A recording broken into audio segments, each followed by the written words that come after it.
പ്രിയേക ദൈവത്തിൻ്റെ വലിയ നാമത്തിന് മഹത്വമുണ്ടാവട്ടെ. വെളിപ്പാട് പുസ്തകം 2-ാം അധ്യായം 7-ാം വാക്യം വരെയാണ് കഴിഞ്ഞ മാസം നമ്മൾ പഠിച്ചത്. ഇന്ന് 2-ാം അധ്യായം 8-ാം വാക്യം മുതലുള്ള വേദഭാഗമാണ് പരിശോധിക്കുന്നത്. കഴിഞ്ഞ ആഴ്ച ഞാൻ പറയുകയുണ്ടായി, ഈ 7 സഭകൾക്കും എഴുതുന്ന ലേഖനങ്ങൾക്ക് പൊതുവായ ഒരു സ്വഭാവമുണ്ട് എന്ന് പറയുകയുണ്ടായി. ആ പൊതു സ്വഭാവം നമുക്കൊക്കെ സുപരിചിതമായ TV പ്രോഗ്രാമായ ഐഡിയ സ്റ്റാർ സിംഗർ പോലെയുള്ള പരിപാടികളുമായി താരതമ്യപ്പെടുത്തി പറഞ്ഞത് നിങ്ങൾ ഓർമ്മിക്കുന്നുണ്ടായിരിക്കും. ഒരു സ്ഥാനാർത്ഥി വന്ന് ഒരു ഗാനം ആലപിക്കുമ്പോൾ അവിടെ ഇരിക്കുന്ന ജഡ്ജസ് ആദ്യം അവരെ അപ്രീഷിയേറ്റ് ചെയ്തുകൊണ്ട് ഒന്നുകിൽ അവർ തിരഞ്ഞെടുത്ത ഗാനം നല്ലതായിരുന്നു, അല്ലെങ്കിൽ അവരുടെ ശബ്ദം നല്ലതായിരുന്നു എന്നൊക്കെ പറഞ്ഞ് അവരെ അഭിനന്ദിക്കും. അത് കഴിയുമ്പോൾ അവരുടെ കുറവുകൾ ചൂണ്ടിക്കാട്ടും. അടുത്തതായി ആ കുറവുകൾ പരിഹരിക്കാനുള്ള മാർഗങ്ങൾ നിർദ്ദേശിക്കും, റെമഡിയൽ മെഷേഴ്സ്. അത് അവലംബിച്ചാൽ ഉണ്ടാകാവുന്ന നേട്ടങ്ങളാണ് പിന്നീട് പറയുന്നത്. ഈ ഉപദേശം നിഷേധിച്ചാൽ ഉണ്ടാകാവുന്ന പരിണിത ഫലങ്ങൾ പറഞ്ഞ് അവസാനിപ്പിക്കുന്നു. ഇതാണ് ഈ 7 സഭകൾക്ക് എഴുതിയ കത്തിൻ്റെയും പൊതു സ്വഭാവം. കഴിഞ്ഞ ആഴ്ചത്തെ ക്ലാസ്സിൻ്റെ നോട്ട് നിങ്ങളുടെ ഗ്രൂപ്പിൽ ഇന്ന് ഇട്ടിട്ടുണ്ട്. ഓരോ ആഴ്ചയും ക്ലാസ് കഴിയുമ്പോൾ അതിൻ്റെ ഒരു ഷോർട്ട് സമ്മറി നിങ്ങൾക്ക് ഇട്ടുതരുന്നതാണ്. 8-ാം വാക്യം മുതൽ 11-ാം വാക്യം വരെ സ്മിർനയിലെ സഭയ്ക്ക് എഴുതിയ ലേഖനമാണ് നമ്മൾ കാണുന്നത്. 7 ലേഖനങ്ങളിൽ ഏറ്റവും ചെറിയ ലേഖനമാണ് ഇത്. എങ്കിലും വളരെ ഗഹനമായ ചില വിഷയങ്ങൾ ഇതിൽ കൈകാര്യം ചെയ്യുന്നുണ്ട്. സ്മിർനയിലെ സഭയുടെ ദൂതന് എഴുതുക: മരിച്ചവനായിരുന്ന വീണ്ടും ജീവിക്കുകയും ചെയ്ത ആദ്യനും അന്ത്യനുമായവൻ അരുളി ചെയ്യുന്നത്, ഞാൻ നിന്റെ കഷ്ടതയും ദാരിദ്ര്യവും നീ ധനവാനാകും താനും, തങ്ങൾ യഹൂദർ എന്ന് പറയുന്നെങ്കിലും യഹൂദരല്ല, സാത്താൻ്റെ പള്ളിക്കാരായവരുടെ ദൂഷണവും അറിയുന്നു. നീ സഹിപ്പാനുള്ളത് പേടിക്കേണ്ട, നിങ്ങളെ പരീക്ഷിക്കേണ്ടതിന് പിശാച് നിങ്ങളിൽ ചിലരെ തടവിലാക്കുവാൻ പോകുന്നു. 10 ദിവസം നിങ്ങൾക്ക് ഉപദ്രവമുണ്ടാകും. മരണപര്യന്തം വിശ്വസ്തനായിരിക്കുക. എന്നാൽ ഞാൻ ജീവകിരീടം നിനക്ക് തരും. ആത്മാവ് സഭകളോട് പറയുന്നത് എന്തെന്ന് ചെവിയുള്ളവൻ കേൾക്കട്ടെ. ജയിക്കുന്നവന് 2-ാം മരണത്താൽ ദോഷം വരികയില്ല. സ്മിർനയിലെ ഈ ഒരു പട്ടണം വളരെ പുരാതനമായ ഒരു പട്ടണമാണ്. നമ്മൾ കഴിഞ്ഞ ആഴ്ച കണ്ടത് എഫേസൂസിലെ സഭയുടെ ദൂതൻ എഴുതിയ ലേഖനമാണല്ല. എഫേസൂസ് ഒരു വലിയ മെട്രോപൊളിറ്റൻ സിറ്റിയായിരുന്നു. റോമാ സാമ്രാജ്യത്തിലെ അന്നത്തെ കാലത്തെ വലിയ പട്ടണങ്ങളായിരുന്നു അന്ത്യോക്യയും എഫേസൂസുമൊക്കെ. അത്രയും ഒന്നും പ്രാധാന്യമുള്ള ഒരു പട്ടണമല്ല, ചരിത്രവും അത്രയും ഇല്ലാത്തൊരു പട്ടണമാണ്. മഹാനായ എഫേസൂസിൽ 40 മൈല് മാറിയാണ് ഈ പട്ടണം സ്ഥിതി ചെയ്യുന്നത്. മഹാനായ അലക്സാണ്ടർ ചക്രവർത്തിയുടെ ഗ്രീക്ക് സാമ്രാജ്യത്തിൻ്റെ ഭാഗമായി തീർന്ന ഈ സ്മിർനയിലെ അസ്കലാപ്പിയാസ് സീസറിൻ്റെയും അദ്ദേഹത്തിൻ്റെ മാതാവ് ലിവിയായുടെയും നാമത്തിൽ പിൽക്കാലത്ത് ഒരു ക്ഷേത്രം ഉണ്ടായി. ഇവിടെ ക്രൈസ്തവ സഭ മാതൃകാപരമായ നിലപാടുകൾ എടുത്തുകൊണ്ടിരുന്ന ഒരു സഭയാണ്. വിശുദ്ധനായ ഇഗ്നാത്തിയോസ്, അന്ത്യോക്യയിലെ പാത്രിയർക്കീസായിരുന്ന 3-ാമത്തെ പാത്രിയർക്കീസായിരുന്ന ഇഗ്നാത്തിയോസ് നൂറോനോ, തീക്കടുത്ത മാർ ഇഗ്നാത്തിയോസ്, യേശുദമ്പുരാൻ ഇഗ്നാത്തിയോസിനെ കൈകളിലെടുത്താണല്ലോ, നിങ്ങൾ തിരിഞ്ഞ ശിശുക്കളെ പോലെ ആയിത്തീർന്നാൽ സ്വർഗരാജ്യം നിങ്ങൾക്കുള്ളതാണ് എന്ന് പറഞ്ഞത്. ആ ഇഗ്നാത്തിയോസ് ഈ അദ്ദേഹത്തെ അറസ്റ്റ് ചെയ്ത് റോമിലേക്ക് ചങ്ങലയിട്ട് കൊണ്ടുപോകുന്ന വഴിയിൽ ആണ് അദ്ദേഹത്തിൻ്റെ ലേഖനങ്ങളെല്ലാം എഴുതിയിട്ടുള്ളത്. 6 പ്രൗഢഗംഭീരങ്ങളായ ലേഖനങ്ങൾ അന്ത്യോക്യയിലെ ഇഗ്നാത്യോസ് എഴുതിയിട്ടുണ്ട്. അതിൽ ഒരെണ്ണം സ്മിർനായിലെ സഭയ്ക്ക് ഉള്ളതാണ്. അതുപോലെ സ്മിർനായിലെ സഭയുടെ ബിഷപ്പായി പിന്നീട് വന്നത് ഇഗ്നാത്യോസിൻ്റെ ശിഷ്യനായ പോളികർപ്പോസാണ്. പോളികർപ്പോസിനും ഒരു ലേഖനം എഴുതിയിട്ടുണ്ട്. അപ്പം അങ്ങനെ ചരിത്രപരമായി പ്രാധാന്യമുള്ള ഒരു ക്രൈസ്തവ കൂട്ടായ്മയുള്ള ഒരു സ്ഥലമാണ്. പോളികർപ്പോസ് ആണ് തൻ്റെ അന്ത്യനാളുകളിൽ പറഞ്ഞത്, 85 വർഷക്കാലം ഞാൻ ക്രിസ്തുവിനെ സേവിച്ചു, അതുകൊണ്ട് ഇനി ഞാൻ ക്രിസ്തുവിനെ തള്ളിപ്പറയാൻ സാധ്യമല്ല എന്ന് പറഞ്ഞുകൊണ്ട് ഇവരെല്ലാം വേദനകളിലൂടെ കഷ്ടതകളിലൂടെ കടന്നു പോയതാണ്. നമ്മൾ ഈ ബിഷപ്പന്മാരെന്നൊക്കെ പറയുമ്പോൾ നമ്മുടെ മനസ്സിൽ ഇപ്പോഴത്തെ നമ്മുടെ സഭകളിലൊക്കെ ഉള്ള ബിഷപ്പന്മാരെയാണ് നമ്മൾ സങ്കല്പിക്കുന്നത്. ഈ അടുത്ത സമയത്ത് ഒരു വീഡിയോ കാണാനിടയായി. നിഖ്യ സുന്നഹദോസിൻ്റെ 1700-ാം വാർഷികമാണല്ലോ ഈ മാസം. ഇപ്പോൾ അതിൻ്റെ നടപടികൾ നടന്നുകൊണ്ടിരിക്കുകയാണ്. ഫ്രാൻസിസ് മാർപ്പാപ്പയാണ് അത് ഇനിഷ്യേറ്റ് ചെയ്തത്. നിർഭാഗ്യവശാൽ അദ്ദേഹം കടന്നുപോയി. ലിയോ 14 മാർപ്പാപ്പയും ഓർത്തഡോക്സ് സഭകളുടെ നേതൃസ്ഥാനത്തിരിക്കുന്ന ബർത്തലോമിയ ഒന്നാമനെന്ന് പറയുന്ന എക്യുമെനിക്കൽ പേട്രിയാർക്ക്, അവർ രണ്ടും കൂടെ ചേർന്നാണ് നടത്തുന്നത്. അപ്പോൾ അതിനെപ്പറ്റിയൊക്കെ പറയുന്ന ഒരു വീഡിയോയിൽ ഒരു അൽമായക്കാരനാണ്, അദ്ദേഹം ഏത് സഭയിൽപ്പെട്ടതാണെന്നൊന്നും എനിക്ക് അറിഞ്ഞുകൂടാ. അപ്പോൾ അദ്ദേഹം അതിനകത്ത് പറയുകയാണ്, 318 പിതാക്കന്മാർ നിഖ്യായിൽ സമ്മേളിച്ചു, ബിഷപ്പന്മാർ സമ്മേളിച്ചു എന്ന് നമ്മൾ പറയുകയാണ്. ഈ ബിഷപ്പന്മാരെന്നൊക്കെ പറയുന്നത് ഒന്നുകിൽ യേശുക്രിസ്തുവിന് വേണ്ടി ഈ സഹതാമരണത്തിന് അടുത്തുവരെ എത്തിയവരാണ്. കൈയില്ലാത്തവർ, കാലില്ലാത്തവർ, ദേഹത്ത് പൊള്ളലേറ്റവർ, മൃഗങ്ങളെ കൊണ്ട് ആക്രമിപ്പിച്ചവർ, ഇവരൊക്കെയാണ് ഈ ബിഷപ്പന്മാരെന്ന് പറയുന്നത്. അവരാണ് നിഖ്യായിലെ 318 പേര് AD 325 കൂടി സഭയുടെ വിശ്വാസത്തെ ക്രോഡീകരിച്ചതും ഉറപ്പിച്ചതും. പലപ്പോഴും ഈ നവീന കൂട്ടായ്മകൾ പലപ്പോഴും ചോദിക്കുന്നത്, നിങ്ങളെന്തിനാ ഈ ചരിത്രമൊക്കെ പരിശോധിക്കുന്നു? നമ്മൾ ഈ ചരിത്രം നിലനിൽക്കുന്നത് ഈ പറഞ്ഞ പിതാക്കന്മാരുടെ സാക്ഷ്യത്തിലാണ് നിലനിൽക്കുന്നത്. അവരൊക്കെ ക്രിസ്തുവിന് വേണ്ടി പട്ടിണി കിടന്നവരും മരണം ഭരിച്ചവരും ആക്രമണം നേരിട്ടവരും ഒക്കെയാണ്. ഇപ്പോൾ ബിഷപ്പെന്ന് പറയുമ്പോൾ വലിയ കുപ്പായമൊക്കെ ഇട്ട് അവിടെ വന്നിരുന്നെന്ന് നമ്മുടെ മനസ്സിലിരിക്കുന്നു. പക്ഷേ ഇതിൽ പലർക്കും അവരുടെ ശരീരത്തിൻ്റെ പല അവയവങ്ങളില്ല, ക്രിസ്തുവിനെ ഏറ്റുപറഞ്ഞത് കൊണ്ട് നഷ്ടപ്പെട്ടു പോയതാണ്.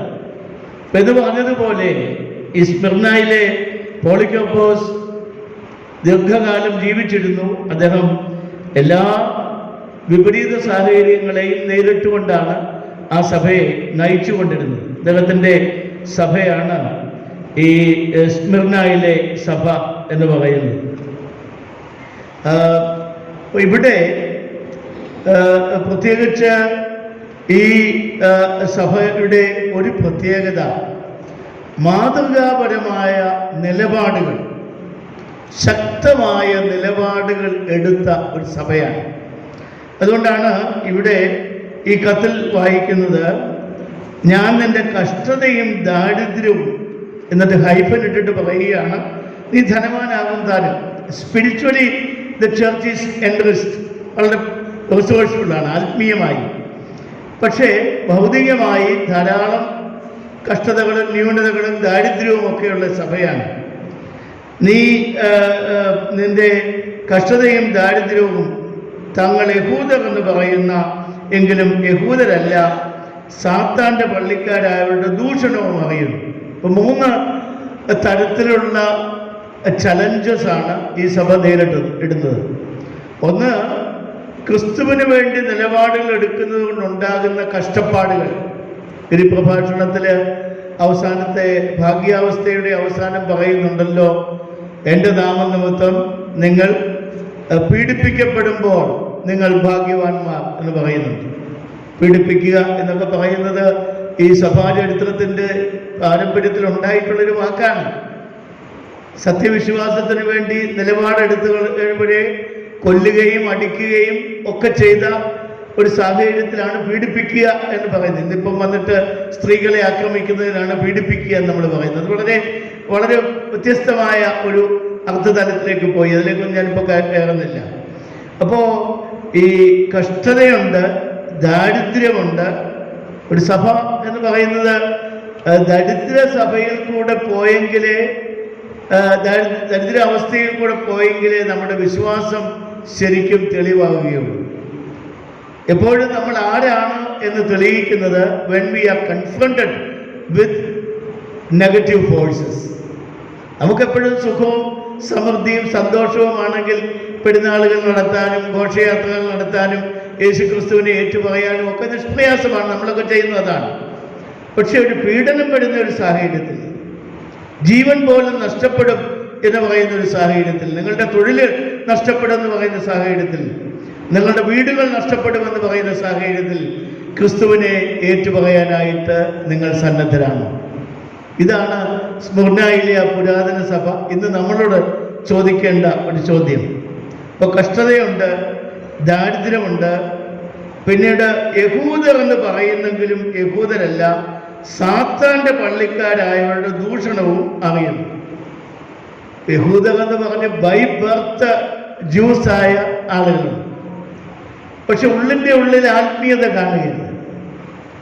യഹൂദ പാരമ്പര്യം ഒരുപക്ഷെ അവരുടെ ശാബദാചരണം കൊണ്ടോ പെരുന്നാളുകൾക്ക് പള്ളികളിൽ പോകുന്നതുകൊണ്ടോ, അല്ലെങ്കിൽ പുരുഷന്മാരാണെങ്കിൽ അവര് സർക്കംസിഷൻ സ്വീകരിച്ചുകൊണ്ടോ ഒക്കെ ഉണ്ടായിരിക്കാം.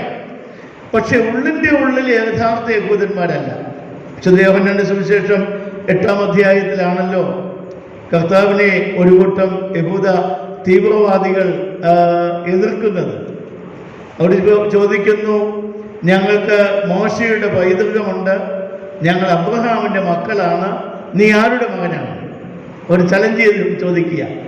യേശു വളരെ സരസമായിട്ടാണ് മറുപടി പറയുന്നത്. യേശു പറയുന്നു, എനിക്ക് നിങ്ങളുടെ അപ്പൻ്റെ പേരറിയാം, നിങ്ങളുടെ അപ്പൻ്റെ പേര് പിശാചെന്ന്.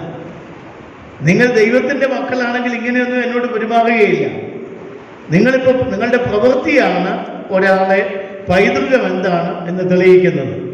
മുദ്രാവാക്യം വിളിച്ചുകൊണ്ട് മാത്രമായില്ല. ഒരാളുടെ പൈതൃകം തെളിയുന്നത് ആ ആളിൻ്റെ വാക്കുകൾ കൊണ്ട്, പ്രവർത്തനങ്ങൾ കൊണ്ട്, സമൂഹത്തിലുള്ള ഇടപെടലുകൾ കൊണ്ടാണ്. ഇപ്പം യഹൂദർ എന്ന് നാമമാത്രമായി പറയാമെങ്കിലും പ്രവൃത്തികൾ കൊണ്ട് പിശാചിൻ്റെ മക്കളായ ആളുകൾ ഈ സ്മുർനയിലെ സഭയിലുമുണ്ട്. ഇത് പലപ്പോഴും നമ്മുടെയൊക്കെ ഇടയിലും പലപ്പോഴും നമ്മൾ കണ്ടുവരാറുണ്ട്. മാമോദിസ ഏറ്റവരായിരിക്കും, പരിശുദ്ധാത്മോപനഭിഷേകം പ്രാപിച്ചവരായിരിക്കും, പക്ഷെ ഉള്ളിൻ്റെ ഉള്ളിൽ ഒരിക്കലും ഇതിൻ്റെ ഒന്നൊരു സ്പർശനം ഏന്താത്ത ആളുകൾ ധാരാളമാണ്. സ്മുർനയിലുള്ളവര് ഈ ഒരു ചലഞ്ചസ്, ഈ 3 കാര്യം, കഷ്ടത, പട്ടിണി, അതുപോലെ ഈ പൈശാചികമായ പ്രവർത്തനങ്ങൾ ചെയ്ത ആളുകളുടെ ഉപദ്രവം, സിനഗോഗ് ഓഫ് സൈറ്റൻ എന്നവൻ, സാത്താന്റെ പള്ളിക്കാർ എന്നാണ് പറയുന്നത്. അപ്പൊ ഈ 3 പ്രതിബന്ധങ്ങളുടെയും നേരെ ഒരു ചെറുത്തുനിൽപ്പ് നടത്താൻ, to defend the faith, to defend Jesus Christ, to proclaim that the kingdom of God has come, അത് പറയാനായിട്ടുള്ള ധൈര്യം സ്മുർനയിലെ ആളുകൾ കാണിച്ചു. അതാണ് ആ സഭയുടെ പ്രത്യേകത. ഇവിടെ അവരുടെ ദോഷങ്ങളൊന്നും അങ്ങനെ പറയുന്നില്ല, വലിയ ദോഷങ്ങളൊന്നും ഇവിടെ പറയുന്നില്ല. മറിച്ച് അവരുടെ ബലഹീനതകളും അവർ നേരിടുന്ന പ്രയാസങ്ങളുമാണ് പറയുന്നത്. നീ സഹിപ്പാനുള്ളത് പേടിക്കേണ്ട, നിങ്ങളെ പരീക്ഷിക്കേണ്ടതിന് പിശാച് നിങ്ങളിൽ ചിലരെ തടവിലാക്കാൻ പോകുന്നു. 10 ദിവസം നിങ്ങൾക്ക് ഉപദ്രവം ഉണ്ടാകും. അവർ നേരിടാൻ പോകുന്ന വളരെ ക്രിട്ടിക്കലായിട്ടുള്ള ചില പരീക്ഷണങ്ങളെ പറ്റിയാണ് പറയുന്നത്. 10 ദിവസം എന്ന് പറയുന്ന ദിവസങ്ങളുടെ എണ്ണം കൊണ്ടല്ല, ഒരു ചെറിയ കാലഘട്ടം നിങ്ങൾ ഈ പ്രയാസങ്ങളൊക്കെ നേരിടേണ്ടി വരും. എന്നാൽ മരണപര്യന്തം വിശ്വസ്തനായിരിക്കുക, എന്നാൽ ഞാൻ ജീവകിരീടം നിനക്ക് തരും. ആത്മാവ് സഭകളോട് പറയുന്നത് എന്തെന്ന് ചെവിയുള്ളവൻ കേൾക്കട്ടെ. ജയിക്കുന്നവന് 2ാം മരണത്താൽ ദോഷം വരികയില്ല. ഈ 2ാം മരണം എന്താണ് എന്നുള്ളത് വെളിപ്പാട് പുസ്തകം 21-ാം അധ്യായത്തിലാണ് നമ്മൾ വായിക്കുന്നത്, 8-ാം വാക്യത്തിലാണ്. വെളിപ്പാട് 21 8-ാം വാക്യത്തിലാണ്. 21 തുടങ്ങുമ്പോൾ ഒരു മരണപ്പെട്ട ആത്മാവ് കടന്നു ചെല്ലുന്ന യെരൂശലേമിനെ പറ്റിയും ഒക്കെ ഭർത്താവിനായി മണവാട്ടിയെ പോലെ അണിഞ്ഞൊരുങ്ങിയ യെരൂശലേമിനെ പറ്റിയൊക്കെ പറഞ്ഞിട്ട് 8-ാം വാക്യത്തിലാണ് പറയുന്നത്, എന്നാൽ ഭീരുക്കൾ, അവിശ്വാസികൾ, അയക്കപ്പെട്ടവർ, കൊലപാതകന്മാർ, ദുർനടപ്പുകാർ, ക്ഷുദ്രക്കാർ, ബിംബാരാധികൾ എന്നിവർക്കും ഭോഷ്ക് പറയുന്ന ഏവർക്കുമുള്ള ഓഹരി തീയും ഗന്ധകവും കത്തുന്ന പൊയ്കയിലത്രേ അത് രണ്ടാമത്തെ മരണം. ആദ്യത്തെ മരണം ഈ 1-ാം ഭാഗത്ത് പറയുന്നുണ്ട്. അത് സാരമില്ല, ഒന്നേ കഴിഞ്ഞിട്ടുള്ളൂ എന്ന് പ്രത്യേകിച്ച് 21-ാം അധ്യായത്തിൽ നമ്മൾ വായിക്കുന്നുണ്ട്. 1-ാമത്തെ ആകാശവും 1-ാമത്തെ ഭൂമിയും ഒഴിഞ്ഞുപോയി എന്നെല്ലാം പറഞ്ഞ് ശരീരപ്രകാരമുള്ള മരണമല്ല. 5-ാം വാക്യത്തിൽ പറയുന്നത് ദുഃഖവും മുഖവിളിയും കഷ്ടതയും ഇനി ഉണ്ടാകുകയില്ല, 1-ാമത്തേത് കഴിഞ്ഞുപോയി. ഇപ്പോൾ 2-ാം മരണമാണ് നമ്മൾ ഭയപ്പെടേണ്ട ഒരു കാര്യം. ഇത് പൗരസ്ത്യ ഓർത്തഡോക്സ് സഭയിലും മരണത്തെ പറ്റിയുള്ള ചിന്തയിൽ ഇക്കാര്യം പറയുന്നു. ശരീരത്തിൽ നിന്ന് ആത്മാവ് വേർപെട്ടു പോകുന്ന 1-ാം മരണത്തെ ഭയപ്പെടേണ്ടതായിട്ടില്ല. മറിച്ച് 2-ാം മരണം ദൈവത്തിൽ നിന്ന് എന്നേക്കുമായുള്ള ഒരകൽച്ച, ഏലിയനേഷൻ ഫ്രം ഗോഡ്, അത് ദുർനടപ്പുകാർക്കും കൊലപാതകൾക്കും ക്ഷുദ്രപ്രവർത്തകർക്കും ഒക്കെയാണ് ഉള്ളത്. അപ്പോൾ ആ ഒരു 2-ാം മരണത്തിൻ്റെ ദോഷം നിനക്ക് വരികയില്ല എന്ന് സ്മുർനായിലെ സഭയോട് വാഗ്ദത്തം ചെയ്യുകയാണ്. കാരണം അവര് ശരീരത്തിലിരിക്കുമ്പോൾ ഈ കഷ്ടതകളിലൂടെയും പ്രയാസങ്ങളിലൂടെയും വേദനകളിലൂടെയും ഒക്കെ കടന്നു പോകുന്നത് കൊണ്ട് അവരുടെ വിശ്വാസം തിളക്കമാർന്ന് അവരുടെ ഉള്ളിൽ നിലനിൽക്കുകയും അവർ ദൈവസന്നിധിയിൽ സ്വീകരണമുള്ളവരായി കാണപ്പെടുകയും ചെയ്യും എന്നാണ് ഇതിൽ നിന്ന് മനസ്സിലാക്കേണ്ടത്. ഇപ്പൊ ചുരുക്കത്തിൽ ഈ 7 സഭകൾക്ക് എഴുതിയ കത്തിൽ കുഴപ്പങ്ങളൊന്നും പറയാത്ത ഒരു സഭയാണ് സ്മുർനായിലെ സഭ. അവരെപ്പറ്റി ദോഷമൊന്നും പറയുന്നില്ല. ചില ഒരു സഭയെപ്പറ്റി പിന്നീട് താഴോട്ട് നമ്മൾ വരുമ്പോൾ അവരുടെ ഗുണങ്ങളൊന്നും പറയുന്നില്ല, ദോഷമേ പറയുന്നു, ഗുണങ്ങളൊന്നും പറയുന്നില്ല. ഇവിടെ അങ്ങനെയല്ല, ദോഷമൊന്നും പറയുന്നില്ല, അവരുടെ ഗുണങ്ങൾ, അവരുടെ ഇപ്പോഴത്തെ ജീവിതത്തിലെ വെല്ലുവിളികൾ പറയുന്നു. അടുത്തത് 3-ാമത്തെ സഭയാണ് പെർഗമോസിലെ സഭയുടെ ദൂതന് എഴുതുക. മൂർച്ചയേറിയ ഇരുവായുത്തലെ ഉള്ളവൻ അരുളി ചെയ്യുന്നത്. ഇപ്പം ഞാൻ ആദ്യമേ നേരത്തെ ഒന്ന് പറഞ്ഞു എന്നാണ് എൻ്റെ ഓർമ്മ. ഓരോ സഭയെയും അഡ്രസ് ചെയ്യുമ്പോൾ ആരാണ് ഇത് അരുളി ചെയ്യുന്നത് എന്ന് പറയുന്ന ഒരു വിശേഷണ പദം കാണും, വിശേഷണ വാചകമാണ്. ആ വാചകം തന്നെ കേൾക്കുമ്പോൾ അറിയാം ഇനി വരാൻ പോകുന്നത് എന്താണ്. അച്ഛന്മാരൊക്കെ ചിലപ്പോൾ പള്ളിയിൽ അനൗൺസ്മെന്റ് തുടങ്ങുമ്പോൾ തന്നെ നിങ്ങൾക്ക് അറിയാം ഇനി എന്താ താഴോട്ട് വരാൻ പോകുന്നത്, അല്ലേ എന്ന് പറഞ്ഞതുപോലെ ഇവിടെ പറയുന്നത് ഇരുവായുത്തലെ വാളുള്ളവൻ അരുളി ചെയ്യുന്നത്. മൂർച്ചയേറിയ ഇരുവായുധ 2-edged sword എന്നാണ് പറയുന്നത്. അത് പലയിടത്തും വെളിപ്പാട് പുസ്തകത്തിൽ പറയുന്നുണ്ട്. പിളർന്ന നാവ് പറയുന്നുണ്ട്.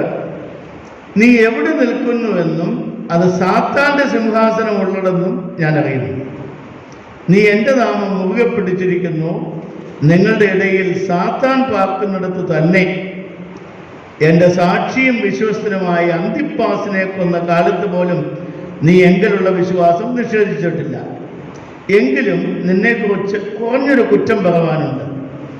നീ ഇസ്രായേൽ മക്കൾ വിഗ്രഹാർപ്പിതം തിന്നേണ്ടതിന്, ദുർനടപ്പ് ആചരിക്കേണ്ടതിനും അവരുടെ മുൻപിൽ ഇടർച്ച വെപ്പാൻ ബാലാക്കിന് ഉപദേശിച്ചു കൊടുത്ത ബലയാമിന്റെ ഉപദേശം പിടിച്ചിരിക്കുന്നവർ അവിടെ നിനക്കുണ്ട്. അവണ്ണം നിക്കോലാവിയുടെ ഉപദേശം കൈക്കൊള്ളുന്നവർ നിനക്കുണ്ട്. ആകയാൽ മാനസാന്തരപ്പെടുക. ഇപ്പൊ ചുരുക്കത്തിൽ കുഴപ്പങ്ങളുടെ ഒരു കൂമ്പാരമാണ് ഇവിടെ പറയുന്നത്. പെർഗമോസിലെ പട്ടണങ്ങളെ പറ്റി പറഞ്ഞാൽ ഏറ്റവും കൂടുതൽ ക്ഷേത്രങ്ങളുള്ള ഒരു പട്ടണമായിരുന്നു. വിജാതീയ ക്ഷേത്രങ്ങൾ, ഗ്രീക്ക് ദേവന്മാരുടെ പേരിലും റോമൻ ദേവന്മാരുടെ പേരിലുമൊക്കെ ക്ഷേത്രങ്ങളുള്ള ഒരു പട്ടണമാണ്. രോഗസൗഖ്യത്തിൻ്റെ ദേവരൂപമായ അസ്കലിയോപ്പാസിൻ്റെയും സിയൂസിൻ്റെയും ദേവാലയങ്ങൾ ഇവിടെ ഉണ്ടായിരുന്നു. സിയൂസിന്റെ ബലിപീഠം, ഈ സിയൂസ് ദേവനാണ് ഏറ്റവും വലിയ, നമ്മുടെ അപ്പോളോ, ഹെർക്കുലീസ്, സിയൂസ് ഒക്കെ കേട്ടിട്ടുള്ള പേരുകളാണ്.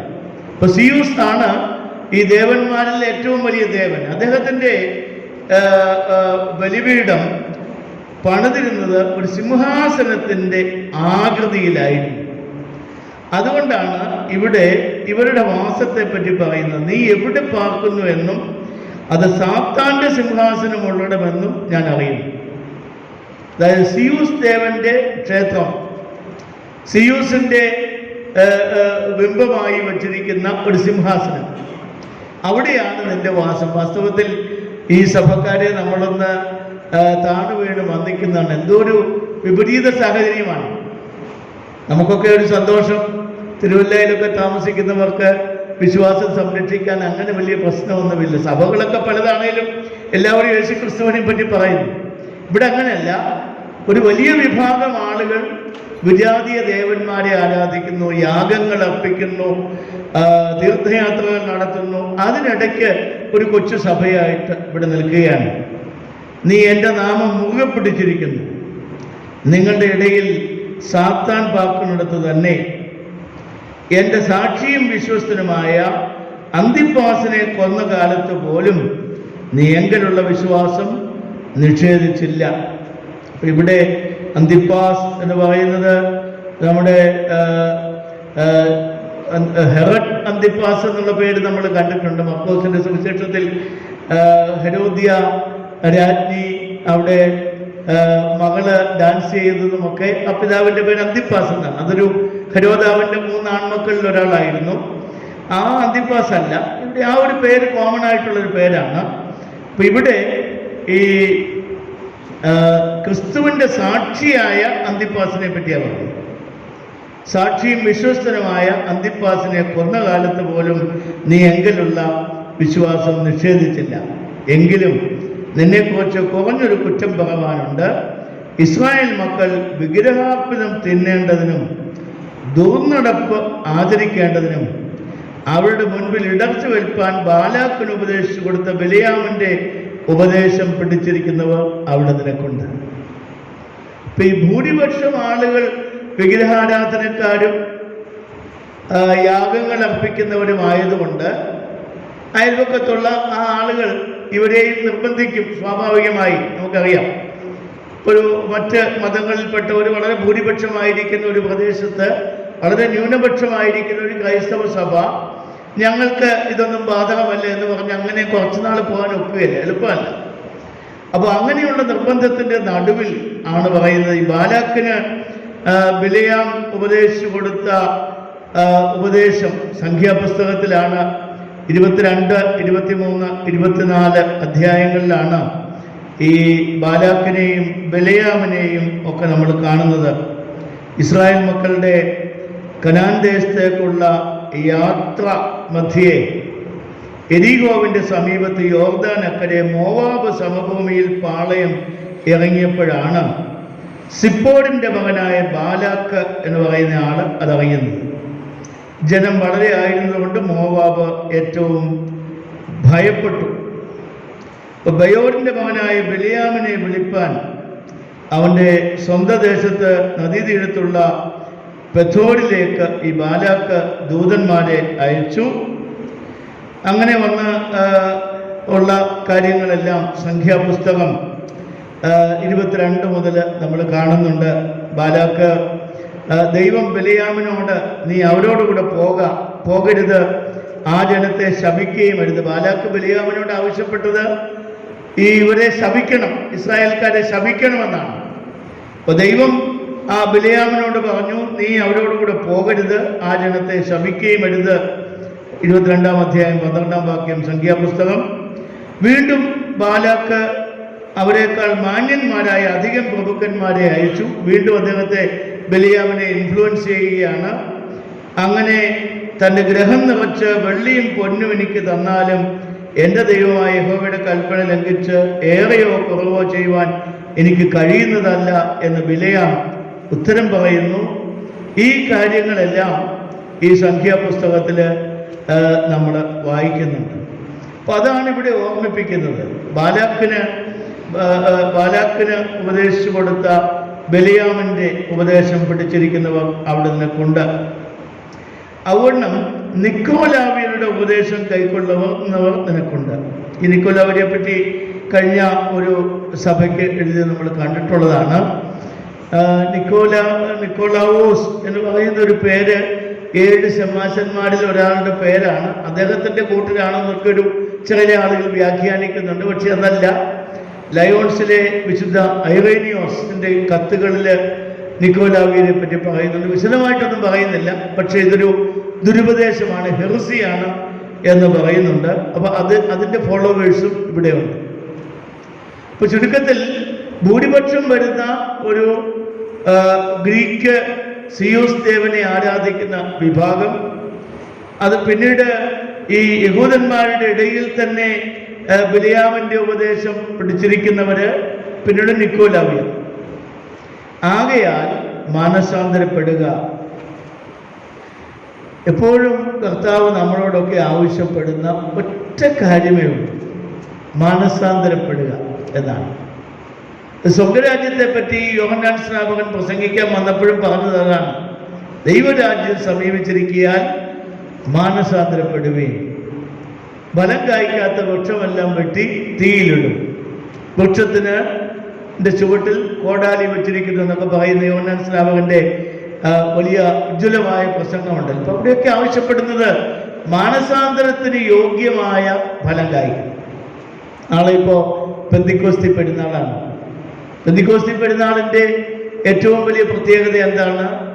പരിശുദ്ധാത്മാവിനെ പ്രാപിപ്പാൻ വേണ്ടി സ്വർഗാരോഹണം മുതൽ മാനസികമായും ആത്മികമായും ഒരുങ്ങിയിരിക്കുന്ന ഒരു ജനം അവരുടെ തെറ്റുകളെയെല്ലാം ഓർത്ത് വിലപിച്ച് മാനസാന്തരപ്പെട്ട് ഈ പരിശുദ്ധാത്മാവിൻ്റെ പുതുക്കം പ്രാപിക്കാൻ, ആത്മാവിനെ ആദ്യമായിട്ടൊന്നും പ്രാപിക്കുന്ന നാളെയല്ല, നമ്മളെല്ലാം സ്നാനത്തിലൂടെ പരിശുദ്ധാത്മാവിനെ പ്രാപിച്ചിട്ടുണ്ട്.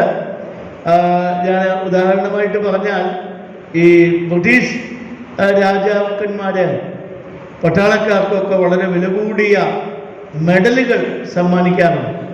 ഇതൊക്കെ നമ്മുടെ നാട്ടിലെ ഉദ്യോഗസ്ഥർക്കൊക്കെ കിട്ടുന്നത് വളരെ തിളക്കമാർന്ന മെഡലുകളൊക്കെയാണ്.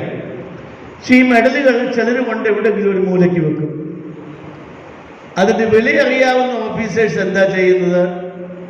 ഷൂവും മറ്റു കാര്യങ്ങളൊക്കെ പോളിഷ് ചെയ്യുമ്പോൾ ബ്രാസ് ഒക്കെ ഇട്ട് ഈ മെഡലുമൊക്കെ ഒന്ന് തിളക്കമാർന്ന് വെക്കും. പെന്തിക്കോസ്തിയിൽ നമ്മൾ ചെയ്യുന്നത് അത്രയേ ഉള്ളൂ.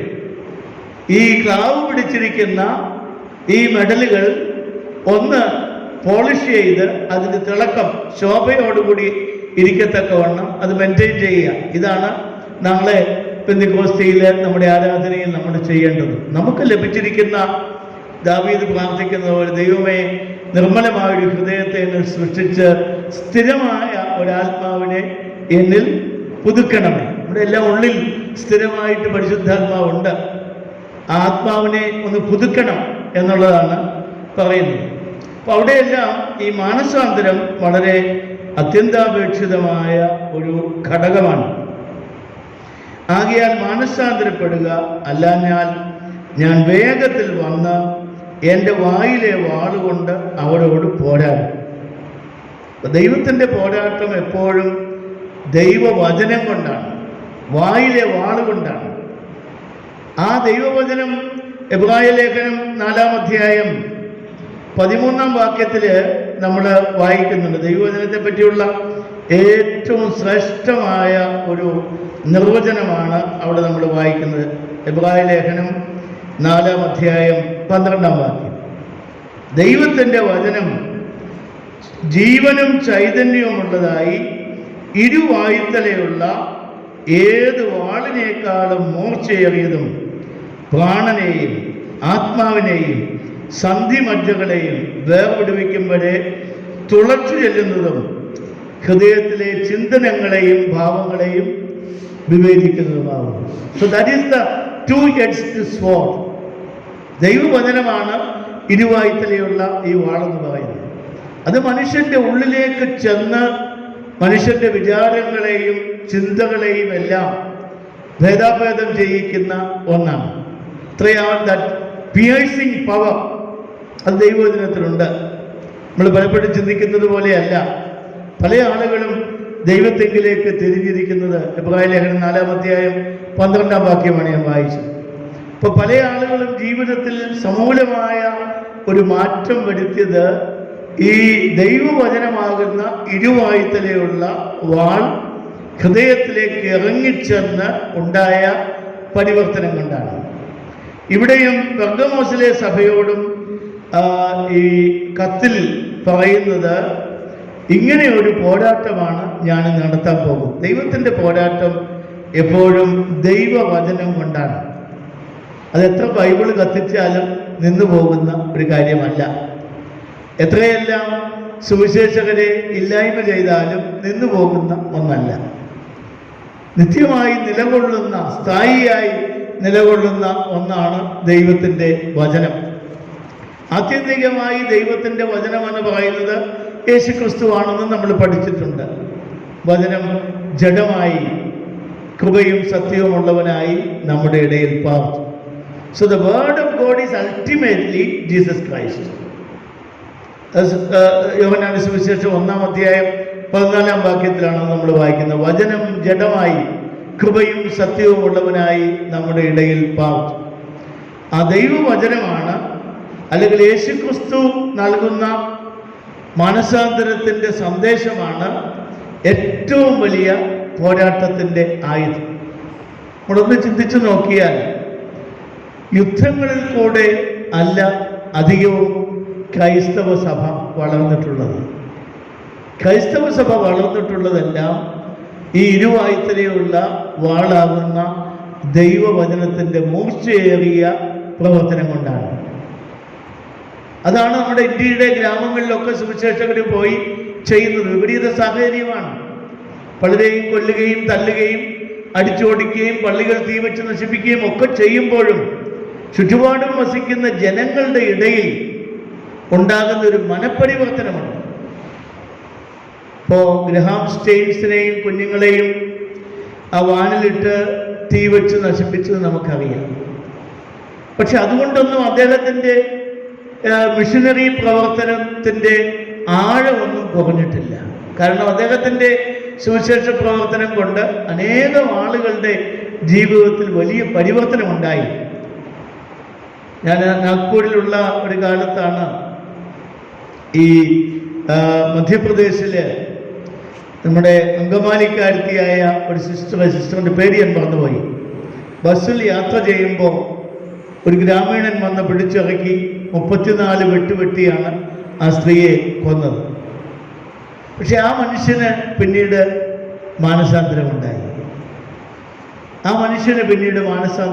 സിസ്റ്ററിൻ്റെ മാതാപിതാക്കൾ ഒരു പ്രതികാരവും ആ മനുഷ്യനോട് ചെയ്യരുത് എന്ന് ഗവൺമെൻറ്റിനോട് ആവശ്യപ്പെട്ടു. ദൈവത്തിൻ്റെ വചനത്തിൻ്റെ പ്രവർത്തനം അങ്ങനെയാണ്. സുവിശേഷ പ്രവർത്തനം അങ്ങനെയാണ്.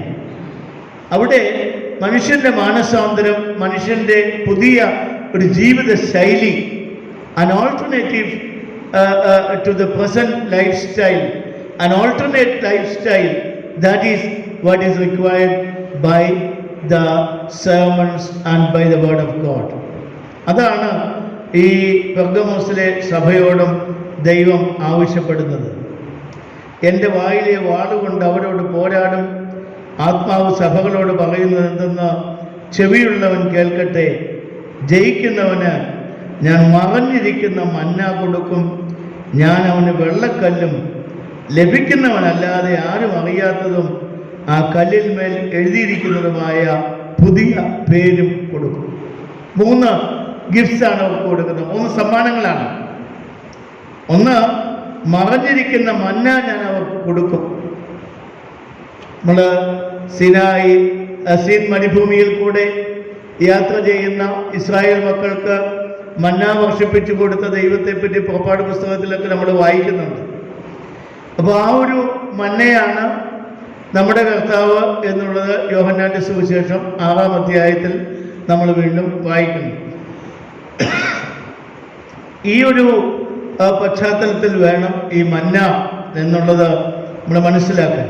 ഇവിടെ പട്ടിണിയിലിരുന്ന മനുഷ്യൻ മരിച്ചു പോകുന്ന ഒരവസ്ഥയിൽ സ്വർഗത്തിൽ നിന്ന് കൊതുമ്പ് എന്താണ് പറയുന്നത്, കൊതുമ്പലോ പോലെയുള്ള, ചെതുമ്പല് പോലെയുള്ള അല്ലേ, അങ്ങനെ ചെതുമ്പല് പോലെയുള്ള ഒരു സാധനം വീണ് കിട്ടി, അത് അതാത് ദിവസം പെറുക്കിയെടുക്കണം, പിറ്റേ ദിവസത്തേക്ക് വെച്ചാൽ അത് കേടായി പോകും എന്നൊക്കെ പറഞ്ഞ് അവസാനം മന്നായിട്ട് വെച്ച പൊൻപാത്രം യഹൂദന്മാർ നിയമപെട്ടകം ഉണ്ടാക്കിയപ്പോൾ അതിനകത്ത് സൂക്ഷിച്ച ഒരു കാര്യമാണ് to commemorate this miraculous event. അപ്പോൾ ആ മന്ന കഷ്ടതയുടെയും പട്ടിണിയുടെയും മധ്യത്തിൽ ദൈവത്തിൻ്റെ ഇടപെടലാണ് ഇവിടെ മന്ന എന്നുള്ളത് കൊണ്ട് ഉദ്ദേശിക്കുന്നത്. തീർച്ചയായും ജീവൻ്റെ മന്നയാകുന്ന യേശുക്രിസ്തുവിനെ സംബന്ധിച്ചും ഇവിടെ നമുക്ക് ചിന്തിക്കാൻ പറ്റും. ഞാനവന് വെള്ളക്കല്ലും, പിന്നീട് കിട്ടുന്ന രണ്ടാമത്തെ ഒരു ഗിഫ്റ്റാണ് ഒരു വെള്ളക്കല്ല് കിട്ടുക. വെള്ള പരിശുദ്ധിയുടെ അതുപോലെ നിത്യജീവൻ്റെ ഒക്കെ ഒരു കളറാണ്. മൂന്നാമത് ലഭിക്കുന്നവനല്ലാതെ ആരും അറിയാത്തതും ആ കല്ലിന്മേൽ എഴുതിയിരിക്കുന്നതുമായ പുതിയ പേര്. So we are going to get a new name. യാക്കോബ് മാലാഖയോട് മല്ലിട്ടു, നേരം വെളുക്കുന്നത് വരെ ആയിട്ടും മാലാഖയ്ക്ക് വിജയിക്കാൻ പറ്റുന്നില്ല, എന്നെ വിടൂ എന്ന് പറഞ്ഞപ്പോൾ യാക്കോബ് പറഞ്ഞു, നീ എന്നെ അനുഗ്രഹിച്ചല്ലാതെ ഞാൻ നിന്നെ വിടുകയില്ല. അപ്പോൾ യാക്കോബിന് ദൈവം ഒരു പേര് കൊടുത്തു. എന്ത് പേരാണ് കൊടുത്തത്? ഇസ്രായേൽ. 3 എബ്രായ പദങ്ങൾ ചേർന്നുണ്ടായ ഒരു പേരാണ്. ഈഷ്, റോയെ, ഏൽ. 3 പദങ്ങളാണ്. ഈഷ് എന്ന് പറഞ്ഞാൽ മനുഷ്യൻ, റോയെ എന്ന് പറയുന്ന ഹീബ്രു വെർബാണ്, ടു സീ എന്നാണ്. ഏൽ എന്ന് പറഞ്ഞാൽ ദൈവം, ദൈവത്തെ കാണുന്ന മനുഷ്യൻ എന്നാണ് ഇസ്രായേലിൻ്റെ അർത്ഥം. ആ യാക്കോബാണ് സ്വർഗത്തോളം എത്തുന്ന ഒരു ഗോവേണിയും അതിൽ കൂടെ ദൈവദൂതന്മാർ ഇറങ്ങുകയും കയറുകയും ചെയ്യുന്നതൊക്കെ സ്വപ്നം കണ്ട് ആ തലേണയായി വെച്ച കല്ല് യാഗപീഠമാക്കി ആ സ്ഥലത്തിന് ബഥേൽ എന്ന് പേര് കൊടുത്ത് ദൈവത്തിൻ്റെ ഭവനം എന്ന് പേര് കൊടുത്ത് യാഗമർപ്പിച്ചതൊക്കെ നമ്മുടെ പഴയ നിയമത്തിൽ വായിക്കുന്നുണ്ട്. ദൈവത്തെ കാണുന്ന മനുഷ്യൻ. നഥനയേലിനോട് കർത്താവ് യോഹന്നാന്റെ സുവിശേഷം 1-ാം അധ്യായത്തിൽ പറയുന്നുണ്ട്, ഈ പറയുന്ന നീ സാക്ഷാൽ ഇസ്രായേല്യൻ, നിന്നിൽ കപടമില്ല, ഇവനിൽ കപടമില്ല എന്ന് പറയുന്നു. ആ നഥനയേലിനോട് പറയുന്നുണ്ട്, സ്വർഗത്തോളം എത്തുന്ന ഒരു ഗോവേണി നീ കാണും, അതിൽ മാലാഖമാർ കയറുകയും ഇറങ്ങുകയും ചെയ്യുന്നു. വാസ്തവത്തിൽ ആ ഗോവേണി എന്ന് പറയുന്നത് യേശുക്രിസ്തുവാണ്. സ്വർഗത്തെയും മനുഷ്യനെയും തമ്മിൽ ബന്ധിപ്പിക്കുന്ന ladder which makes a bridge between heaven and earth. ഇന്നലെ നമ്മൾ കണ്ടു, ചിനാബ് നദിയുടെ മുകളിലൂടെയുള്ള ഐഫിൽ ടവറിനേക്കാൾ ഉയരമുള്ള ഒരു പാലം ഇന്നലെ നമ്മുടെ പ്രധാനമന്ത്രി ഉദ്ഘാടനം ചെയ്തു. അപ്പോൾ പാലങ്ങൾ എപ്പോഴും വിടവുകളെ നികത്തുന്നതാണ്, ഗർത്തങ്ങളെ ഇല്ലാതെയാക്കുന്നതാണ്, മനുഷ്യബന്ധങ്ങൾ ഉറപ്പാക്കുന്നതാണ്, സുഗമമായി യാത്ര ചെയ്യാനുള്ള ഒരു മാർഗമാണ്. ദൈവത്തിങ്കിലേക്കുള്ള നമ്മുടെ യാത്രയുടെ ഒരു മാർഗം, ഇവരെ സംബന്ധിച്ച് സ്വർഗത്തിലേക്കുള്ള യാത്രയ്ക്കുള്ള ഒരു പാലം, അത് ഇവർക്ക് ലഭിക്കും. പുതിയ പേര് ലഭിക്കുന്നതോടുകൂടി അതിൽ ലഭിക്കും. നമ്മളൊക്കെ മാമോദീസായിലെ പേര് അച്ഛന്മാര് ചോദിക്കും, എന്താ കുട്ടിക്ക് പേര് ഇടുന്നത്? നിങ്ങൾ വീട്ടിൽ വിളിക്കുന്ന പേരൊക്കെ പറയും. അപ്പോൾ അച്ഛൻ വീണ്ടും ചോദിക്കും, അല്ല മാമോദീസായിക്ക് ഇടേണ്ട പേരെന്താണ്? അപ്പോൾ ആദ്യത്തെ ആൺകുട്ടിയാണെങ്കിൽ അപ്പൻ്റെ പേര്, അത് കേൾക്കുമ്പോൾ വല്യപ്പച്ചന് സന്തോഷമായി. ആദ്യത്തെ മകളാണെങ്കിൽ അതിന് അപ്പൻ്റെ അമ്മയുടെ പേര്. ഇന്നത്തെ കാലത്ത് ഈ 2 പേർക്കേ സ്കോപ്പുള്ളൂ. പെൺകുട്ടികൾ 3-ാമത്തെ കുട്ടി വന്നെങ്കിലേ അമ്മയുടെ അപ്പൻ്റെ പേരിടാൻ ഒക്കെയുള്ളൂ. അപ്പോൾ ഈ പേരുകളൊക്കെ നമ്മൾ ഇടുന്നത് എന്താണെന്ന് ചോദിച്ചാൽ, ആ പേരുകൾ പുണ്യവാന്മാരുടെ പേരുകളാണ്. ആ പേരുകൾ വേദപുസ്തക പുരുഷന്മാരുടെ പേരുകളാണ്. ആ പേരുകൾ കൊടുക്കുന്നത് ആ പേരനുസരിച്ച് ജീവിക്കണം എന്നതിന് വേണ്ടിയാണ്. ഇപ്പോൾ ഗ്രീക്ക് ഓർത്തഡോക്സ് സഭയിലൊക്കെ ഈ ബർത്ത്ഡേയേക്കാൾ പ്രധാനമാണ് നെയിംസ് ഡേ എന്ന് പറഞ്ഞുകൊണ്ട്. അപ്പോൾ ആ പേരിടുന്ന ദിവസം, അതാണ് ബർത്ത്ഡേയേക്കാൾ പ്രധാനം. Because you are becoming A new individual, A new person, A transformed person. ഇപ്പം ഇവിടെയും പെർഗമോസിലെ സഭയ്ക്കും ഇങ്ങനെ ഒരു രൂപാന്തരത്തിൻ്റെ, ട്രാൻസ്ഫോർമേഷൻ്റെ ഒരു പേര് ലഭിക്കുന്നു എന്നുള്ളതും ഇവിടെ വാഗ്ദത്തമായി നമ്മൾ കാണുകയാണ്. ഈ ഇരമ്യാ പ്രവാചകൻ നിയമപെട്ടകവും മന്നായും ശത്രുക്കളിൽ ഒളിപ്പിച്ചു വെച്ചു എന്ന് 2 മക്കാബിയർ 1 തൊട്ട് 8 വരെയുള്ള ഭാഗത്ത് നമ്മൾ കാണുന്നുണ്ട്. അപ്പോൾ ഈ മന്നായിട്ട് വെച്ച പൊൻപാത്രം സൂക്ഷിച്ചു വയ്ക്കുക എന്നുള്ളത് ഇസ്രായേൽക്കാരുടെ വലിയൊരു ഒരു ഒരു പ്രതിജ്ഞയുടെ ഭാഗമായിരുന്നു. 18-ാം വാക്യം മുതൽ അടുത്ത സഭയെ എടുക്കുകയാണ്. എഫെസസിലെ സഭ കഴിഞ്ഞു, സ്മിർനായിലെ സഭ കഴിഞ്ഞു, പെർഗമോസിലെ സഭ കഴിഞ്ഞു, തുയഥൈരയിലെ സഭയുടെ ദൂതൻ എഴുതുക.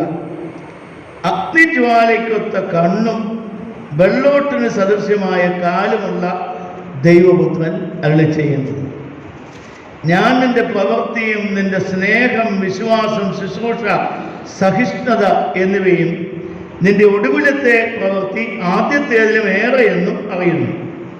എങ്കിലും താൻ പ്രവാചകി എന്ന് പറഞ്ഞ് ദുർനടപ്പാചരിപ്പാനും വിഗ്രഹാർപ്പണം തിന്മാനും എൻ്റെ ദാസന്മാരെ ഉപദേശിക്കുകയും തെറ്റിച്ചു കളയുകയും ചെയ്യുന്ന ഇസബേൽ എന്ന സ്ത്രീയെ നീ അനുവദിക്കുന്നു എന്നൊരു കുറ്റം നിന്നെക്കുറിച്ച് പറവാനുണ്ട്.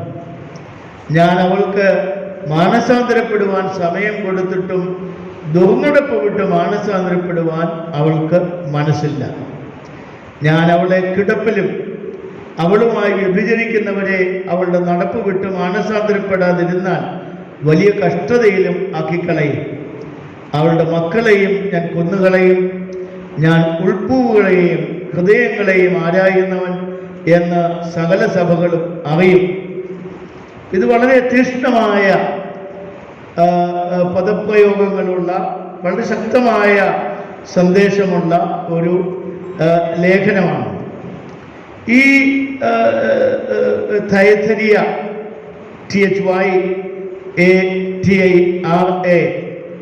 തൈഥരിയ എന്ന് പറയുന്ന പട്ടണം സ്ഥിതി ചെയ്തത് പെർഗമോസിൽ നിന്ന് സർദീസിലേക്ക് പോകുന്ന വഴിയാണ്. അടുത്ത ലേഖനം സർദീസിലെ സഭയ്ക്കാണ്. അപ്പോൾ സർദീസിലെ സഭയിലേക്ക് പോകുന്ന വഴിയാണ്. ഇവിടെയുള്ള ആളുകളുടെ ഒരു പട്ടണമാണ്. ധാരാളം തൊഴിൽ സാധ്യതകളുള്ള ഒരിടമായിരുന്നു. അവിടെ നെയ്ത്ത് ജോലികൾ, തുകൽപ്പണികൾ, കളിമൺ വ്യവസായം, പിച്ചള ഒരുക്കൽ, തുണികളുടെ നിറം പിടിപ്പിക്കൽ എന്നിവയ്ക്ക് പേര് കേട്ട നഗരത്തിൽ നിന്നാണ് രക്താംബരം വിറ്റുകൊണ്ടിരുന്ന ലുദിയ എന്ന വനിത ഫിലിപ്പിയ പട്ടണത്തിൽ സാമാന്യം ഭേദപ്പെട്ട രീതിയിൽ വസ്ത്രവ്യാപാരം നടത്തിയത്. പുസ്തക പ്രവർത്തികൾ 16-ാം അധ്യായത്തിൽ നമ്മൾ കാണുന്നുണ്ടല്ലോ. ഫിലിപ്പിയയിൽ ചെന്ന പൗലോസും ശീലാസും അവിടെ സുവിശേഷം അറിയിപ്പാനായിട്ട് നദിക്കരയിൽ ചെന്നു. അപ്പോൾ കുറച്ച് സ്ത്രീകൾ അവിടെ തുണികൾക്ക് നിറം പിടിപ്പിച്ചുകൊണ്ടിരിക്കുകയാണ്, ഡൈ ചെയ്തുകൊണ്ടിരിക്കുകയാണ്. അവരുടെ ലീഡറാണ് ഈ ലുഡിയ. അപ്പോൾ രക്താംബരം വിൽക്കുന്നവളായ ലിഡിയ, സ്കാർലറ്റ് ക്ലോത്ത്സ് വിൽക്കുന്ന ആളാണ്. അവരോട് ആ നദിക്കരയിൽ വെച്ച് പുഴവക്കിൽ നിന്നുകൊണ്ട് സുവിശേഷം പ്രസംഗിച്ച് ലിദിയ ഇവരെ വീട്ടിൽ കൊണ്ടുപോവുകയും സൽക്കരിക്കുകയും ക്രിസ്തുവിലേക്ക് വരികയും ഒക്കെ ചെയ്തു. ഫിലിപ്പിയ സഭയുടെ സ്ഥാപക എന്ന് പറയാവുന്നത് ഈ ലിദിയയാണ്. പൗലോസ് എന്ന് പറയുന്നെങ്കിലും ലിദിയയിൽ കൂടെയാണ് ആ സഭ അവിടെ സ്ഥാപിതമാകുന്നത്. അപ്പോൾ ആ ലിദിയയുടെ ബിസിനസ്സും ഈ ഡൈയിങ് ആയി. ഇപ്പോൾ തുണികൾ എല്ലാം, അതിനാണ് ഈ ആറ്റുതീരത്ത് വന്നിരിക്കുന്നത്. ഈ തുണികളെല്ലാം വേണ്ടവണ്ണം കഴുകി വെടിപ്പാക്കി നിറം മുക്കി ആറ്റുതീരത്ത് തന്നെ ഇട്ട് ഉണങ്ങി അത് മടക്കി പട്ടണത്തിൽ കൊണ്ട് വ്യാപാരം ചെയ്യുക. അങ്ങനെയാണ് ഈ തൈഥരിയയിൽ നിന്ന് ഫിലിപ്പിയയിലേക്ക് വന്നത്. കുറച്ചുകൂടെ മെച്ചപ്പെട്ട വ്യാപാര സാധ്യതയുള്ള വലിയ പട്ടണം, തുറമുഖ പട്ടണത്തിലേക്ക് വന്നത് അങ്ങനെയാണ്. അപ്പം അതാണ് ഇവരുടെ സാമൂഹികമായ സാഹചര്യം. ഈ പറഞ്ഞ തുകൽ വ്യാപാരം, വസ്ത്രവ്യാപാരം, പിച്ചള വ്യാപാരം, ഈ വ്യാപാരങ്ങളൊക്കെ ആയിട്ട് ബന്ധപ്പെട്ട ധാരാളം വ്യാപാരികളും തൊഴിലാളികളും ജീവിച്ച ഒരു പട്ടണമെന്ന നിലയിൽ തൊയ്ഥരിയ പല സംസ്കാരങ്ങളുടെയും ആചാരങ്ങളുടെയും സമ്മിശ്ര നഗരമായി വളർന്നു. അതൊരു വളരെ വ്യത്യസ്തങ്ങളായ മതവിശ്വാസങ്ങളും സംസ്കാരങ്ങളും ആചാരമര്യാദകളുമുള്ള ഒരു മെട്രോപൊളിറ്റൻ സിറ്റി എന്ന് നമുക്ക് പറയാം. ഒരു ഇന്ത്യയെ പറ്റി നമ്മൾ പറയുമല്ലോ, multi cultural and multi religious country എന്ന് പറയും. ലോകത്തിൽ ഇങ്ങനെ ഒരു രാജ്യം വേറെയുമില്ല. ഇത്രയും മതങ്ങളും ഇത്രയും ജാതികളും ഇത്രയും ആചാരങ്ങളും ഇത്രയും ഭാഷകളും ഒക്കെയുള്ള രാജ്യം വേറൊരു ലോകത്തിൽ വേറെയില്ല. ഈ ഒരു multi cultural and multi religious കോണ്ടെക്സ്റ്റിലാണ് ഈ സഭയുടെ നിലനിൽപ്പ് എന്നുള്ളത്. ഇവിടെ യഹൂദന്മാരും കുറച്ചേറെ പേര് ഉണ്ടായിരുന്നു. അവർ യേശുക്രിസ്തുവിൻ്റെ ശിഷ്യരായി അങ്ങനെ വന്ന ആ ഒരു സഭയോടാണ് ഈ ലേഖനം അഭിസംബോധന ചെയ്യുന്നത്. ഇവരുടെ പ്രത്യേകത സ്നേഹം, വിശ്വാസം, ശുശ്രൂഷ, സഹിഷ്ണുത എന്നീ ക്രൈസ്തവ മൂല്യങ്ങൾ ഉണ്ടായിരുന്നവരാണ് എന്ന് 19-ാം വാക്യത്തിൽ നമ്മൾ വായിക്കുന്നു. ഇത് വാസ്തവത്തിൽ ഫണ്ടമെൻ്റലായിട്ടുള്ള ക്രിസ്ത്യൻ വാല്യൂസാണ്. ഫണ്ടമെൻ്റൽ ക്രിസ്ത്യൻ വാല്യൂസാണ്. സ്നേഹമാണ് അതിലേറ്റവും വലുതെന്ന് പൗലോസ് കൊരിന്ത്യരോട് പറയുന്നത് നമുക്കറിയാം. സ്നേഹം, വിശ്വാസം, ശുശ്രൂഷ, സഹിഷ്ണുത, ഈ 4 ഉണ്ടെങ്കിൽ ഒരാളുടെ ജീവിതം സുഹൃതമുള്ളതാണ് നമുക്ക് പറയാൻ പറ്റും. നമുക്ക് ഈ 4 കൂടില്ല എന്നുള്ളതാണ് നമ്മുടെ പ്രശ്നം. നമുക്ക് വിശ്വാസമുണ്ട്, തലമുറ കൈമാറി കെടാതെ ഞങ്ങൾ സൂക്ഷിക്കും എന്നൊക്കെ പറയുന്ന വിശ്വാസമൊക്കെ നമുക്കുണ്ട്. പക്ഷേ ശുശ്രൂഷ മനോഭാവമുണ്ടോ? മറ്റുള്ളവരെ കരുതുവാനുള്ള, നമുക്കുള്ളതൊക്കെ പങ്കുവെച്ച് മറ്റുള്ളവരെ കരുതുവാനുള്ള ഒരു മനസ്സ്, ശുശ്രൂഷ മനസ്സ്, അതാണ് അധികം പേർക്കും ഇല്ലാത്തത്. നമ്മളൊക്കെ നമ്മുടെ വീടുകളിലൊക്കെയുള്ള ശുശ്രൂഷകളൊക്കെ ചെയ്യും. ഇപ്പോൾ മാതാപിതാക്കളോടുള്ള ശുശ്രൂഷ തന്നെ വലിയ പ്രശ്നമായി മാറിയിരിക്കുന്നു. ഇതൊന്നുമല്ലാതെ ഒരു ബന്ധവുമില്ലാത്ത ആളുകളുടെ ഇടയിലെ ശുശ്രൂഷ, മദർ തെരേസ അതിൽ കൂടെയാണല്ലോ വിശ്വവിഖ്യാതയായി മാറിയത്. മദർ തെരേസ മറ്റെല്ലാ ഗുണങ്ങളെക്കാൾ തികഞ്ഞു നിന്ന, അല്ലെങ്കിൽ കൂടുതൽ മുഴച്ചു നിന്ന ഒരു ഗുണമെന്ന് പറയുന്നത് ശുശ്രൂഷ മനോഭാവമാണ്. മദർ തെരേസയ്ക്കെതിരെ പലരും പല കാര്യങ്ങളും ചെയ്യാൻ ഒരുങ്ങിയെങ്കിലും അവരൊക്കെ പിന്നീട് പിന്മാറിപ്പോയത് ഇതുകൊണ്ടാണ്. നമ്മുടെ ഇന്ത്യ ഗവൺമെൻറ്റിൻ്റെ ഇലക്ഷൻ കമ്മീഷണറായിരുന്ന നവീൻ ചൗളയാണ് മദർ തെരേസയുടെ മനോഹരമായ ഒരു ജീവചരിത്രം എഴുതിയിരിക്കുന്നത്. അദ്ദേഹം അത് എഴുതിയിരിക്കുന്നത് അദ്ദേഹം ഒരു ജൂനിയർ ഓഫീസറായി, കളക്ടറായിട്ടോ ഡെപ്യൂട്ടി കളക്ടറായിട്ടോ ആയിരിക്കാം സേവനമനുഷ്ഠിക്കുന്ന വേളയിൽ വലിയ പരാതി വന്നു. ഈ സ്ത്രീ ഒത്തിരി പേരെ മതപരിവർത്തനം നടത്തുന്നു, അവരുടെ പ്രസ്ഥാനമൊക്കെ ഒന്ന് ഇല്ലാതെയാക്കണം. അതുകൊണ്ട് ഇദ്ദേഹം വളരെ ഡിസ്ഗൈസ്ഡ് ആയിട്ട്, ഒരു ഒഫീഷ്യൽ വാഹനത്തിലൊന്നും അല്ല, മറ്റ് പോലീസുകാരുടെ ഒന്നും അകമ്പടിയോടുകൂടി അല്ല, സാധാരണക്കാരൻ എന്നുള്ള നിലയിൽ പോയി ഇതൊന്ന് അറിയാൻ ശ്രമിച്ചു. അവിടെ ചെന്നപ്പോഴാണ് ഈ അമ്മ ചെയ്യുന്ന ശുശ്രൂഷകൾ, കുഷ്ഠരോഗികളുടെ ദുർഗന്ധം വമിക്കുന്ന വ്രണങ്ങൾ വൃത്തിയാക്കുക, മരണാസന്നരായി കിടക്കുന്നവർക്ക് ഭക്ഷണം കൊടുക്കുക, ഷേവ് ചെയ്ത് മരിക്കാൻ കിടക്കുന്ന ആളുകൾക്ക് മരണസമയത്തെങ്കിലും വളരെ ഡിഗ്നിഫൈഡ് ആയിട്ട് മരിക്കാനായിട്ട് അനുവദിക്കുക. ഇതൊക്കെ കണ്ട് ആ മനുഷ്യന് വലിയ മനമാറ്റമുണ്ടായി. അദ്ദേഹമാണ് പിന്നീട് മദറിൻ്റെ ജീവചരിത്രം എഴുതുന്നത്. അപ്പോൾ ഇങ്ങനെയുള്ള അടിസ്ഥാന മൂല്യങ്ങൾ, സ്നേഹം, വിശ്വാസം, ശുശ്രൂഷ, സഹിഷ്ണുതയും ഏറ്റവും പ്രധാനപ്പെട്ടതാണ്. ടോളറൻസ് ഏറ്റവും പ്രധാനപ്പെട്ടതാണ്. നമുക്കൊക്കെ ചെറിയൊരു കാര്യം പോലും ടോളറേറ്റ് ചെയ്യാൻ പറ്റുന്നില്ല. ഒരാൾ അല്പം ശബ്ദമുയർത്തി സംസാരിച്ചാൽ തന്നെ നമ്മൾ ഇൻടോളറൻ്റ് ആവും. നമുക്ക് ചില മനുഷ്യരെ കാണുന്നത് തന്നെ ഇഷ്ടമല്ലല്ലേ? അവരാരും ദോഷമൊന്നും ചെയ്തിട്ടല്ല, എന്തോ അവരുടെ നടപ്പും അവരുടെ സംഭാഷണ രീതിയും, അങ്ങനെ നമ്മൾ വെറുക്കുന്ന എത്രയോ ആളുകളുണ്ട്. ചിലർക്ക് അധികം ഒച്ചത്തിൽ സംസാരിക്കുന്ന ഇഷ്ടമില്ലാത്ത ധാരാളം ആളുകൾ നമ്മുടെ ഇടയിലുണ്ട്. ഇപ്പം ചില ആളുകൾ ബൈ ബർത്ത് മാക്സിമം വോളിയത്തിലാണ് സംസാരിക്കുന്നത്. അപ്പം ഇങ്ങനെയുള്ളവരെ കാണുന്നത് തന്നെ ഒരു വല്ലാത്ത ഒരു ഭാവമാണ് ചിലർക്ക്. അതൊന്നും നമ്മൾ ടോളറേറ്റ് ചെയ്യാൻ നമ്മൾ സന്നദ്ധരല്ല. പള്ളിയിൽ വരുമ്പോഴും ഈ ആഴ്ച വരുമ്പോൾ അടുത്ത് നിൽക്കുന്ന ആളിൻ്റെ പാട്ടിൻ്റെ ശബ്ദവും അദ്ദേഹത്തിൻ്റെ പെരുമാറ്റവും ഇഷ്ടമല്ലെങ്കിൽ അടുത്ത ആഴ്ച വരുമ്പോൾ നേരത്തെ തന്നെ ഇയാൾ എവിടെ നിൽക്കുന്നതെന്ന് ഉറപ്പുവരുത്തി അതിൽ നിന്നൊരു 15 അടി മാറിയേ നമ്മൾ നിൽക്കുകയുള്ളൂ. അപ്പോൾ നമ്മൾ ആരാധിക്കുന്നുണ്ട്, പ്രാർത്ഥിക്കുന്നുണ്ട്, നല്ല കാര്യങ്ങളൊക്കെ ചെയ്യുന്നെങ്കിലും ഈ ടോളറൻസ് എന്ന് പറയുന്നത് അത് ഒരു ക്രൈസ്തവ മൂല്യമാണ്. പല ഭവനങ്ങളിലും ബന്ധങ്ങൾ ഛിദ്രമാകുന്നത് ഈ ഒരു ഇൻടോളറൻസ് കൊണ്ടാണ്. ആൻഡ് ഏറ്റവും ദൗർഭാഗ്യകരം ഹസ്ബൻഡ് ആൻഡ് വൈഫ് തമ്മിലുള്ള ഇൻടോളറൻസാണ്. അത് വിവാഹ ബന്ധങ്ങളെ ഇല്ലാതെയാക്കുന്നു. പലപ്പോഴും വിവാഹ ബന്ധങ്ങളെ ഇല്ലാതെയാക്കുന്നു. ഒരാള് ഡിവോഴ്സ് ചെയ്തു, രണ്ടുപേരും എഡ്യൂക്കേറ്റഡ് ആണ്, രണ്ടുപേരും വളരെ ഹാൻസം ആൻഡ് ബ്യൂട്ടിഫുൾ ആണ്. ഒക്കെ എന്താണ് ഇവരുടെ ഡിവോഴ്സിൻ്റെ കാരണം പറഞ്ഞപ്പോൾ ഒരാളുടെ വിയർപ്പിന് ദുസ്സഹമായ ദുർഗന്ധമാണ്. അയാളിതൊന്നും കടയിൽ പോയി വാങ്ങിച്ചതല്ല, അങ്ങനെയാണ് അയാളെ ദൈവം സൃഷ്ടിച്ചിരിക്കുന്നത്. അത് ടോളറേറ്റ് ചെയ്യാൻ ജീവിത പങ്കാളിക്ക് വയ്യ. ഇവിടെ തന്നെ ഡിവോഴ്സ് പെറ്റീഷൻ കൊടുക്കുകയാണ്. അപ്പോൾ പിന്നെ നമ്മളൊക്കെ പിന്നെ എന്ത് ക്രിസ്ത്യാനി എന്നാണ് പറയുന്നത്?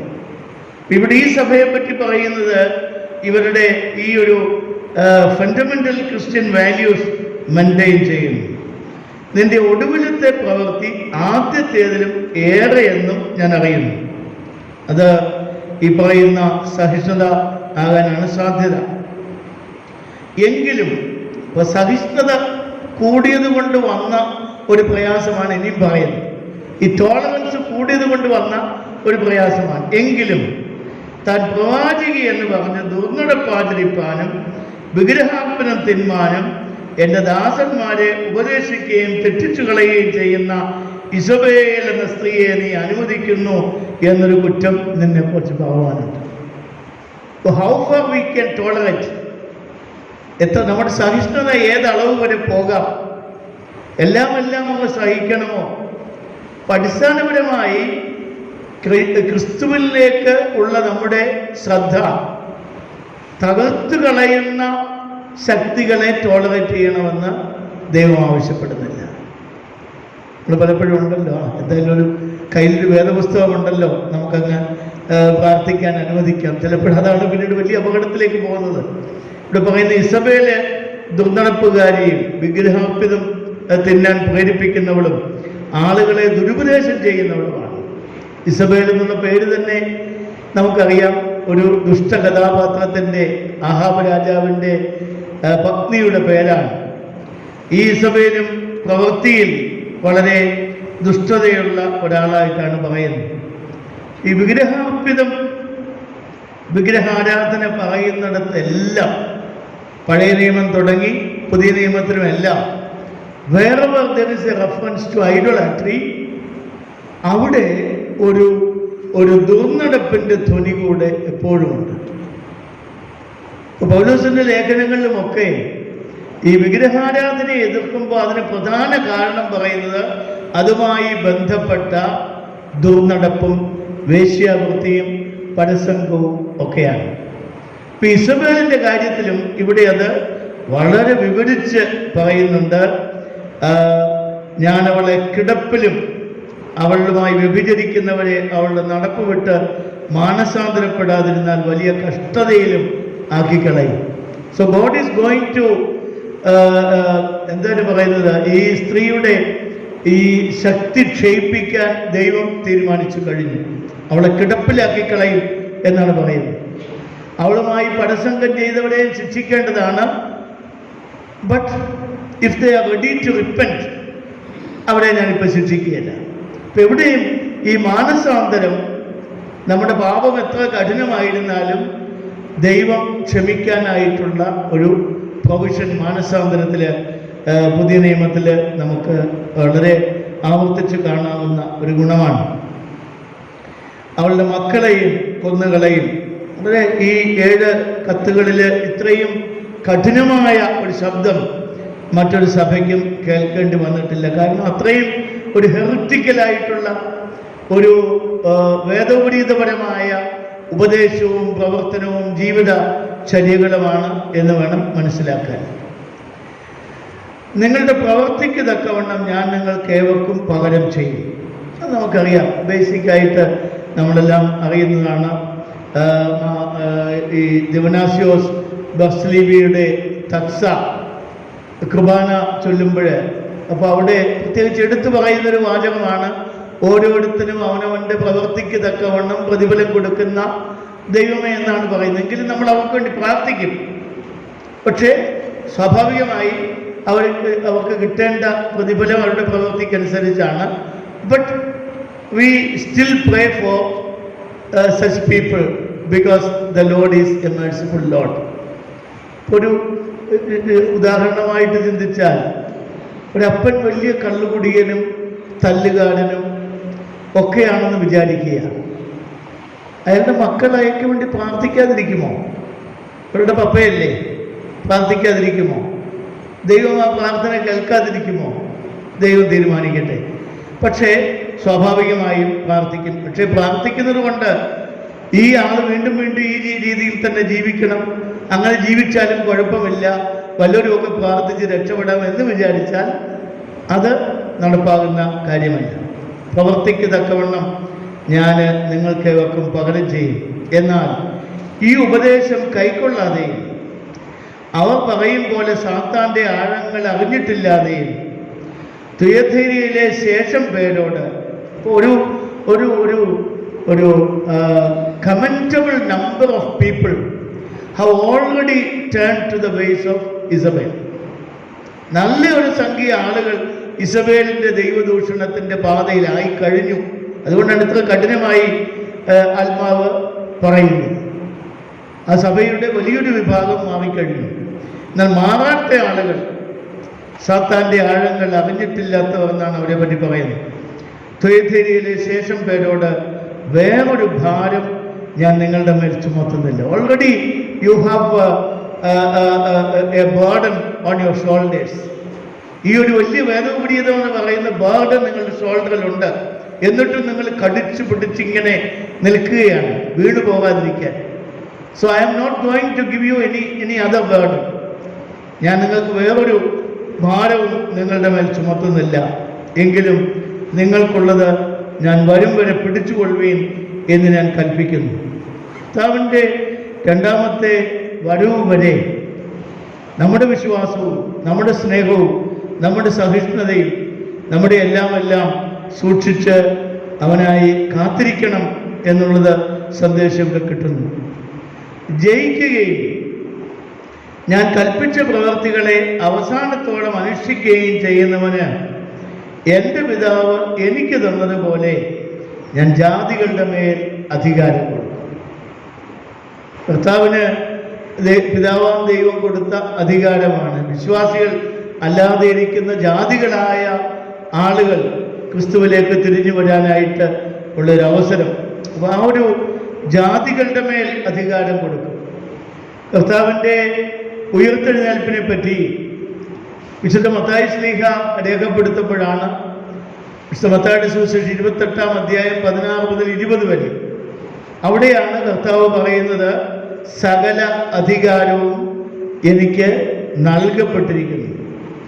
ആകയാൽ നിങ്ങൾ ഭൂലോകമൊക്കെയിലും പോയി സകല ജാതികളെയും ശിഷ്യരാക്കുകയും പിതാവിൻ്റെയും പുത്രൻ്റെയും പരിശുദ്ധാത്മാവിൻ്റെയും നാമത്തിൽ എന്ന് പറഞ്ഞുകൊണ്ട് ഇങ്ങനെയാണ് 18-ാം വാക്യം, സ്വർഗത്തിലും ഭൂമിയിലും സകല അധികാരവും എനിക്ക് നൽകപ്പെട്ടിരിക്കുന്നു. ആകയാൽ നിങ്ങൾ പുറപ്പെട്ട് പിതാവിൻ്റെയും പുത്രൻ്റെയും പരിശുദ്ധാത്മാവിൻ്റെയും നാമത്തിൽ സ്നാനം കഴിപ്പിച്ചും ഞാൻ നിങ്ങളോട് കൽപ്പിച്ചതൊക്കെയും പ്രമാണിപ്പാൻ തക്കവണ്ണം ഉപദേശിച്ചുകൊണ്ട് സകല ജാതികളെയും ശിഷ്യരാക്കിക്കൊള്ളുകയും. ആ ഒരു അധികാരം എനിക്ക് ലഭിച്ചു എന്ന് പറഞ്ഞിട്ടാണ് കർത്താവ് ഇത് പറയുന്നത്.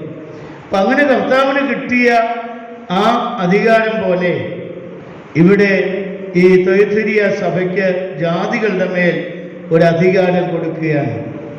അവൻ ഇരുമ്പ് കോൽ കൊണ്ട് അവരെ മേയിക്കും. അത് നമ്മൾ ആമോസിൻ്റെ പുസ്തകത്തിൽ കാണുന്ന ഭാഗമാണ്. ദാവീദിൻ്റെ പുത്രനെ പറ്റിയുള്ള പ്രതീക്ഷയിലെ നമ്മൾ കാണുന്ന ഒരു കാര്യമാണ്. ഇരുമ്പുകോൽ കൊണ്ട് അവരെ മേയിക്കും, കുശവന്റെ പാത്രങ്ങൾ പോലെ അവർ നുറുങ്ങിപ്പോകും, ഞാൻ അവന് ഉദയനക്ഷത്രം കൊടുക്കും. നമ്മുടെ ഇടയിലൊക്കെ ഈ ബസ് കണ്ടിട്ടുണ്ട്, മോർണിംഗ് സ്റ്റാർ എന്ന് പറഞ്ഞ ബസ് കണ്ടിട്ടുണ്ടല്ലേ. ആ മോർണിംഗ് സ്റ്റാർ വെളിപ്പാട് പുസ്തകത്തിലെ ഒരു വാക്കാണ്, ഉദയനക്ഷത്രം. എന്താ ഉദയനക്ഷത്രം എന്ന് പറയുന്നത്?